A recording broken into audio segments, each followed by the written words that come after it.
முத்தையாபுரம் பகுதியில் தியாகி இம்மானுவேல் சேகரன் அவர்களுடைய நூற்றாண்டு விழாவை இங்கு ஏற்பாடு செய்திருக்கின்ற தமிழர் விடியல் கட்சியின் மாவட்ட பொறுப்பாளர் சேமா சந்தன்ராஜ் அவர்களுக்கு இஸ்லாமிய கூட்டமைப்பின் சார்பாக எங்களது நன்றிகளையும் வாழ்த்துக்களையும் தெரிவித்துக் கொள்கிறோம். மேலும் இந்த கூட்டத்தில் இம்மானுவேல் சேகரன் அவர்களுடைய செயல்களை, அங்கீகாரத்தை, அவருடைய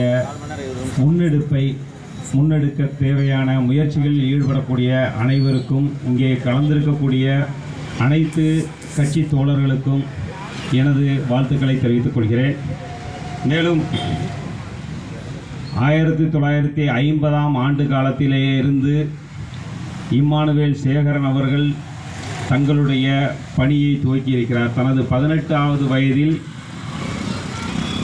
இம்மானுவேல் சேகரன் அவர்கள் ஜாதிய கட்டமைப்புக்கு எதிராகவும் தன்னுடைய ஒடுக்கப்பட்ட மக்களுடைய உரிமைகளுக்காகவும் இந்தியா சுதந்திரம் அடைய வேண்டும் என்ற நோக்கத்திற்காகவும் பொதுவாக ஏதோ ஒரு ஜாதி தலைவராகவோ அல்லது ஒரு குறிப்பிட்ட அமைப்புக்காகவோ செயல்படாமல் இந்தியாவின் வெற்றிக்காகவும் இந்தியாவில் இராணுவத்திலும் பணியாற்றிய ஒரு நபராக இருந்தாலும் தன்னுடைய வீட்டிற்கு வந்து பார்க்கும் பொழுது நாட்டை விட நம் வீடு பாதுகாக்கப்பட வேண்டும் என்ற நோக்கத்திற்காக சமூக போராளியாக மாறிய இம்மானுவேல் சேகரன் அவர்களுடைய பெருமைகளை இன்றும் நாம் நிலைநிறுத்த வேண்டிய கட்டாயத்தில் இருக்கின்றோம்.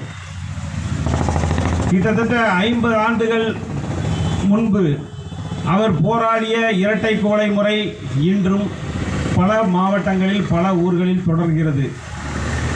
கிட்டத்தட்ட 50 ஆண்டுகளுக்கு முன்பு அவர் போராடிய குலக்கல்வி முறை இன்றும் ஒன்றிய அரசால் திரும்ப கொண்டு வரப்படுகிறது.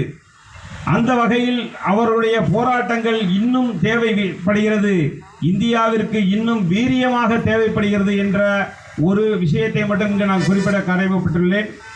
காரணம் என்னவென்றால் இன்று ஒன்றிய அரசு மிக தெளிவாக குலக்கல்வியை அறிமுகப்படுத்துவோம் என்கின்ற ஒரு நிலையில் தெளிவாக இருக்கிறார்கள். பல மாநிலங்களில் அதை நடைமுறைப்படுத்தவும் வட மாநிலங்களில் மிக தெளிவாக அதை நடைமுறைப்படுத்தியும் வருகிறார்கள். அந்த வகையில் அவருடைய இம்மானுவேல் சேகரன் அவருடைய அந்த கொள்கைகளை நாம் இன்னும் மக்கள் மத்தியில் விழிப்போடு எடுத்து சொல்லும் பொழுதுதான் தமிழ்நாட்டில் அப்படியான ஒரு நிலையிலிருந்து ஒரு மாற்றம் ஏற்பட வாய்ப்பாக இருக்கும். அவருடைய பிறந்தநாள் விழாவில் நம்முடைய கொள்கைகளை, அவருடைய செயல்களை நாம் மக்கள் மத்தியில் எடுத்து வைப்பதன் மூலமாக கண்டிப்பாக இந்த குலக்கல்வி முறை முழுவதுமாக ஒழிக்கப்பட வேண்டும் என்கின்ற ஒரு நிலை தமிழகத்திலும் சரி இந்தியா முழுக்க அதை உருவாக்க தேவையான முயற்சிகளை நாம் மேற்கொள்ள வேண்டும். இந்த நிகழ்வை ஏற்படுத்திய சந்தன்ராஜ் அவர்களுக்கு எனது வாழ்த்துக்களையும் நன்றிகளையும் தெரிவித்துக் கொள்கிறேன். என்னுடைய இஸ்லாமிய கூட்டமைப்பின் சார்பாக இங்கு கலந்து கொண்ட அனைவருக்கும் நன்றியும் தெரிவித்துக் கொள்கிறேன்.